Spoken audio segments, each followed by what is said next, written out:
Olá pessoal, eu me chamo Manuel e nós vamos dar continuidade à classe Base Forte. Eu vou estar ministrando 4 aulas durante as próximas 4 semanas e vamos falar muito sobre a parte de soteriologia nessas 4 aulas. As aulas todas estão disponibilizadas, os slides, tá? Nós vamos entregar isso para vocês. E hoje nós vamos começar com a seguinte pergunta, que está no capítulo do livro. O que significa tornar-se um cristão? O que significa tornar-se um cristão? Eu fiz essa pergunta na aula e foi uma multidão de respostas, né? Por exemplo, porque eu fui encontrado. Por exemplo, porque ele me salvou. E uma série de respostas. Mas eu pergunto para você que está aqui me assistindo, né? O que significa para você tornar-se um cristão? Ou, por que você é um cristão?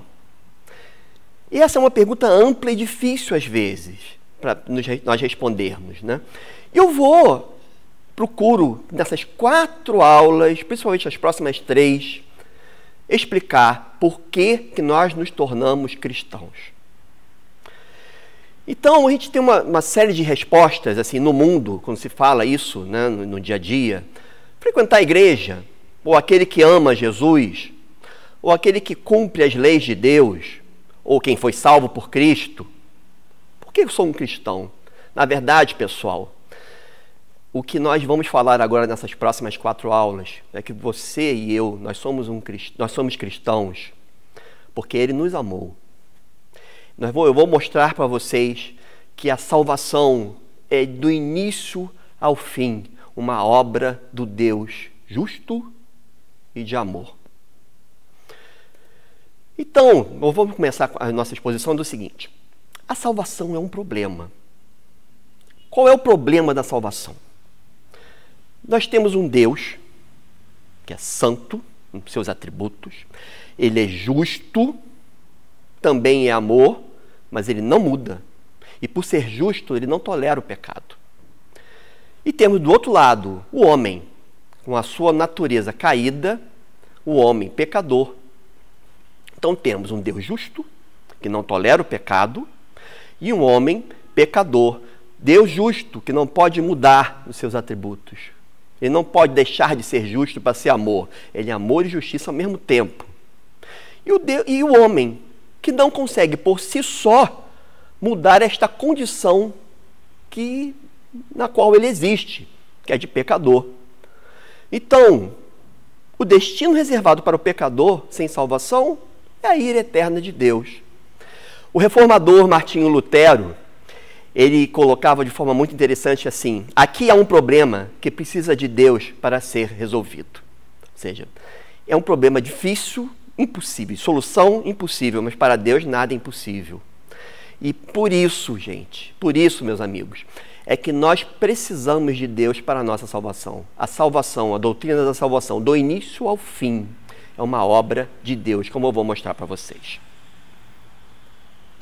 Bom, o Wayne Grudem, ele no livro enfatiza bastante a passagem de Romanos 8, 29 e 30, que diz o seguinte: porquanto, aos que de antemão conheceu, também os predestinou para ser conformes à imagem do seu Filho, a fim de que ele seja o primogênito entre muitos irmãos. E aos que ele predestinou, ele também chamou. E ao que chamou, a estes também justificou. E aos que justificou, a esses também glorificou. Então aqui nós chamamos isso do cordão dourado da salvação, que Deus conheceu de antemão o ser humano, aquele a quem Deus se afeiçoou. E esses ele predestinou. E aos que ele predestinou, um momento na existência, ele os chama. E a partir de que ele os chama, e esse homem responde com arrependimento em fé, Deus justifica, torna ele justo. E a partir daí trilhamos um caminho de santidade e santificação até o momento que seremos glorificados. Então, são 2 versículos de um significado muito grande, e nós vamos discorrer sobre a doutrina da salvação. Nós vamos nos basear muito nestes 2 versículos, mas eu vou citar muitas passagens da Bíblia. Então, amigo, eu sugiro o seguinte: pegue a sua Bíblia e deixa ela pronta, olha os slides que vão estar disponibilizados, tá? E vão acompanhando, tá? Lendo a Bíblia e olhando os slides, porque eu tenho algumas passagens de alguns teólogos também que eu citei, que eu vou ler aqui, tá? Então vamos lá. Olhando um slide, que eu fiz um esquema, uma representação esquemática, isso aqui foi uma obra, um trabalho meu, onde eu esquematizo num só slide toda a doutrina da salvação. E nós vamos ver, inicialmente, que a doutrina da salvação, a salvação ela se inicia na eternidade, no que nós chamamos de pacto da redenção. O que seria isso? As Escrituras são inequívocas e muito claras em relação a que houve um pacto intratrinitário entre o Pai, o Filho e o Espírito Santo na eternidade para salvar seres humanos aos quais ele amou. Ele se afeiçoou. Por que ele se afeiçoou a determinados seres humanos e a outros não? Vocês devem já ter estudado nas aulas anteriores, estudaram, né, que eu sei. Não tem como explicarmos muito bem.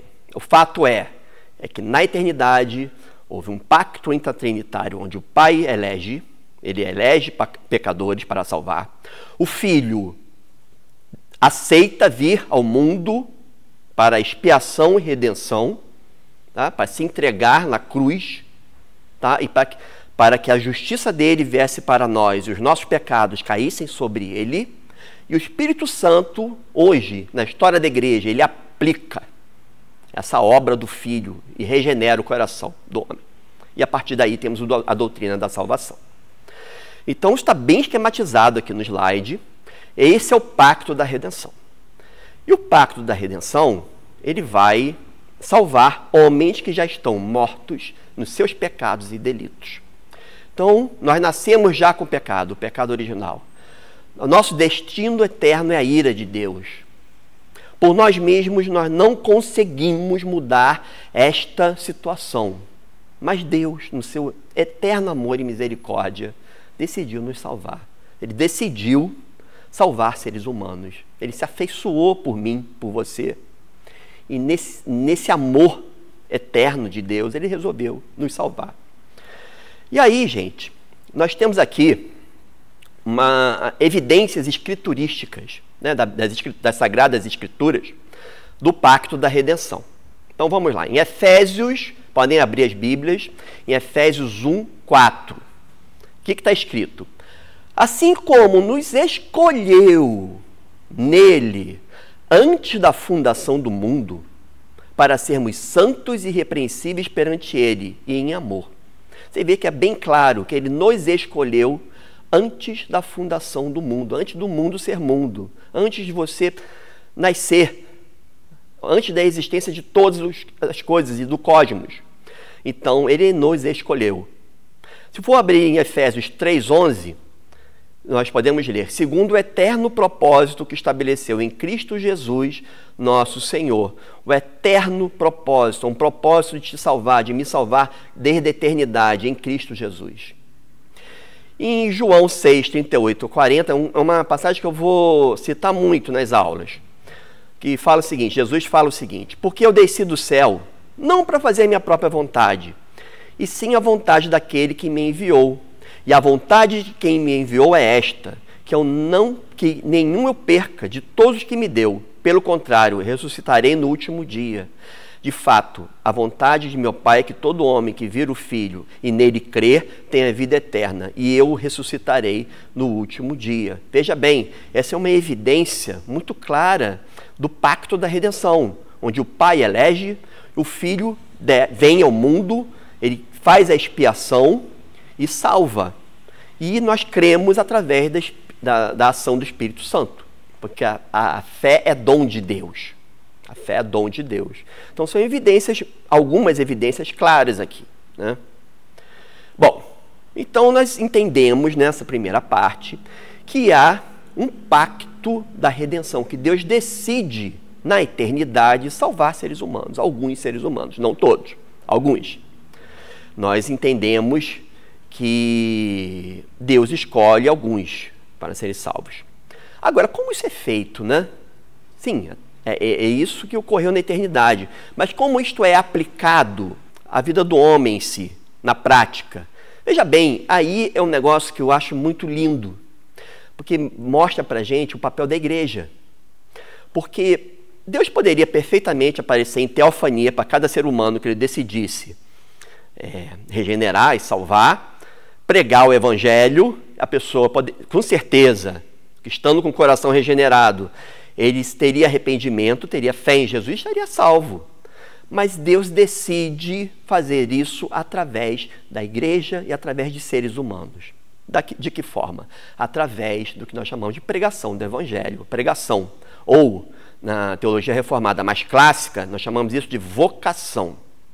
Então, vocês vão ver agora no próximo slide, no meu esquema, onde você vai ter o homem morto em pecado, aí depois a vocação geral e a vocação eficaz. O que seria isso? A vocação geral é a pregação geral do evangelho, a todas as criaturas e a todas as pessoas, a todo homem. Porque é o seguinte, eu não sei exatamente, nenhuma pessoa pode julgar quem é salvo, quem é eleito ou não. Então, cabe a mim, cabe à igreja pregar a todos. Pregar a palavra, pregar o evangelho a todo ser humano. É um mandamento de Jesus. Agora, nem todos os que vão ouvir a pregação do evangelho vão aceitar isso, vão ter o coração propício para receber essa pregação, que essa pregação produza arrependimento e fé em Jesus, para que ele possa ser salvo. Nem todos, né? Então, nós chamamos de vocação geral essa pregação geral do evangelho. E a vocação eficaz, a pregação que produz frutos de arrependimento, produz arrependimento. Aí, nós temos um outro termo, pessoal, que isso tudo caminha muito junto, né? Eu separo assim em partes por questões didáticas, é isso que os reformadores fizeram. Mas isso caminha muito junto, que é uma coisa chamada de regeneração. Ao mesmo tempo que a pessoa ouve o evangelho, ou até tempos antes, né? Ela ouve o evangelho e tem um coração propício para receber aquela mensagem, se arrepender e ter fé, há uma transformação no coração do homem, no seu ser mais profundo, para que ele possa ter uma terra adubada para receber a semente do evangelho. Vocês lembram daquela parábola do semeador? Aquela terra adubada é aquela que estava preparada para receber a semente e florescer. A regeneração é como uma preparação do seu coração, do seu ser, de todo o seu ser, para receber o evangelho e esse evangelho, essa pregação do evangelho ser eficaz para a produção de fé e arrependimento. Quem já teve aqui a experiência de ouvir uma pregação, de ouvir alguém pregando a Bíblia, e na época da vida, poxa, que besteira, isso é uma coisa cansativa, né? Pô, que saco, eu não vou ficar ouvindo esse negócio. Mas em um determinado dia, houve um impacto na sua vida, houve um impacto na minha vida com essa pregação. E isso produziu o arrependimento e fé, naquele momento. Então isso muitas vezes ocorre, nosso coração ainda não está pronto, mas tem um momento em que o Espírito Santo prepara o coração do homem para que ele seja regenerado, né? Então, nós temos aqui uma citação do R.C. Sproul, que eu gosto muito desse teólogo, de um livro dele chamado Somos Todos Teólogos, que eu até recomendo para quem quiser uma teologia sistemática mais inicial. Ele fala o seguinte: em nossa carne não podemos fazer nada. Sozinhos, nunca escolheríamos as coisas de Deus.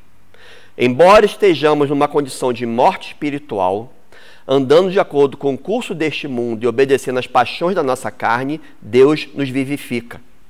Depois que Deus nos vivifica, passamos a ter fé. Mas o primeiro passo é algo que Deus faz sozinho.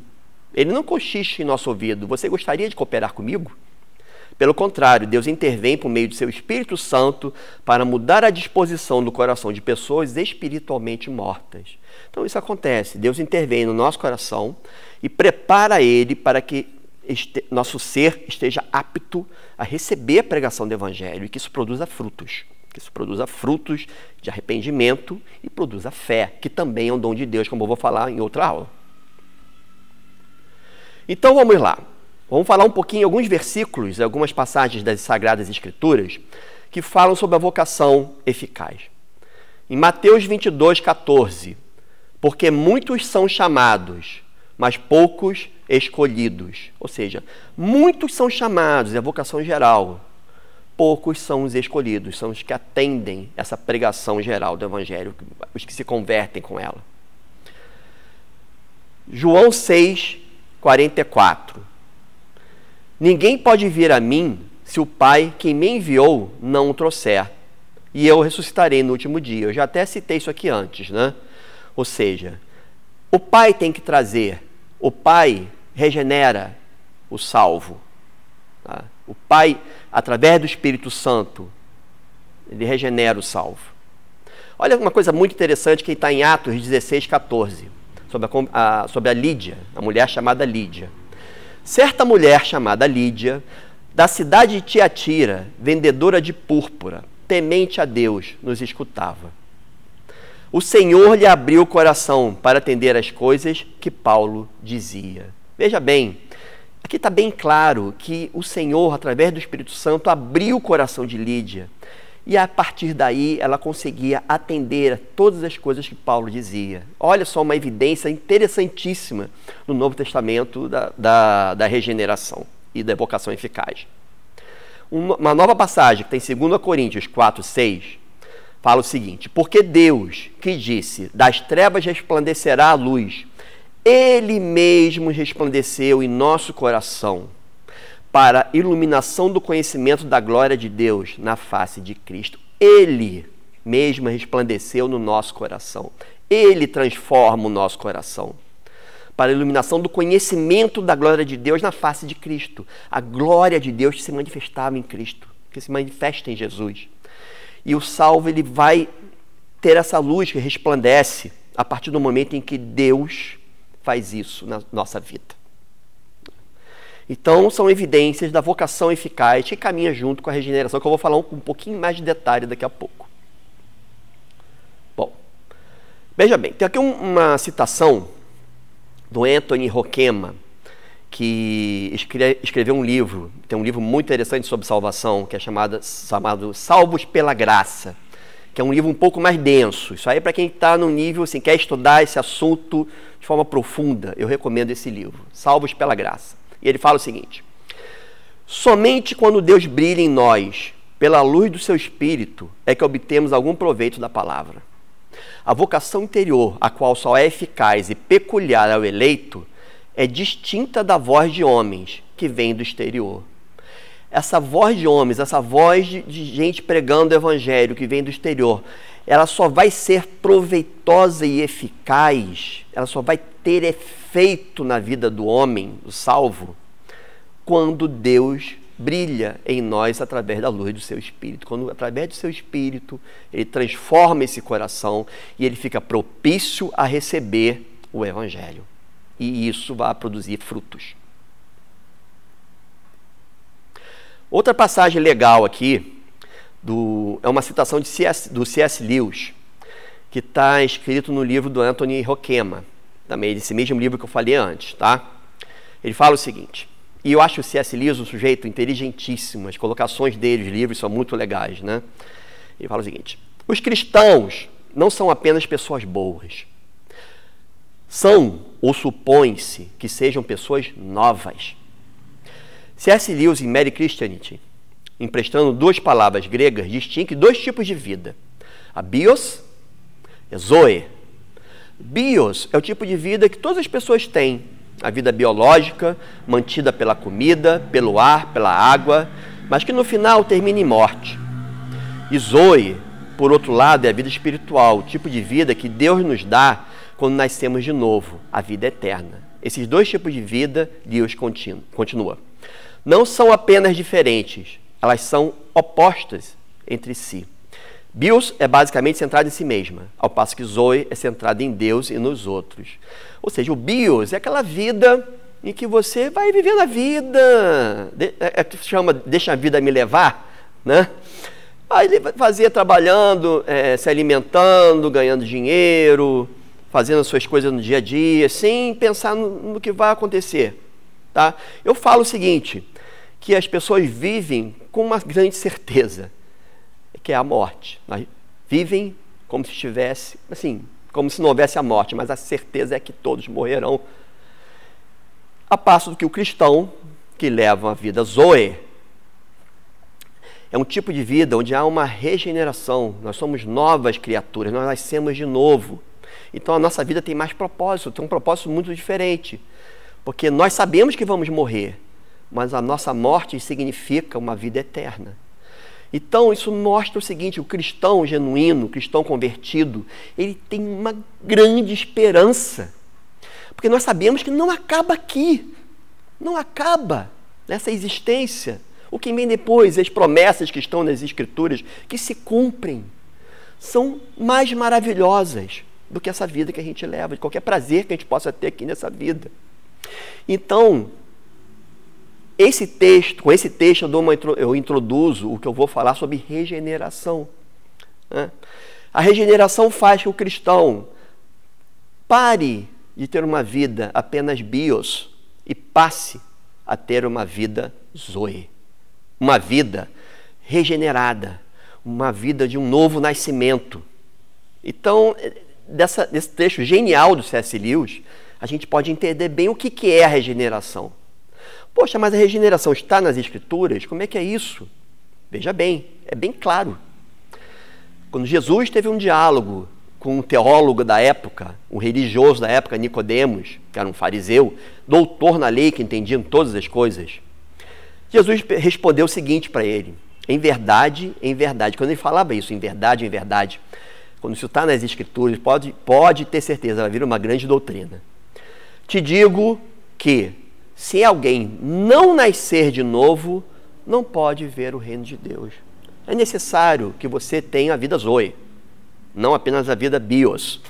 Você precisa nascer de novo, precisamos ter uma mudança radical. A salvação muda radicalmente a nossa vida. É uma mudança radical.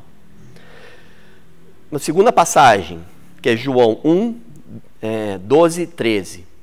Mas a todos quantos o receberam, deu-lhes o poder de serem feitos filhos de Deus, a saber, aos que creem no seu nome, os quais não nasceram do sangue, nem da vontade da carne, não foi vontade do homem, não foi por nada que você tenha feito, subir escadas de joelho, fazer, mesmo eu vou falar de forma até mais polêmica, ir à igreja todos os dias, fazer leitura da Bíblia todos os dias.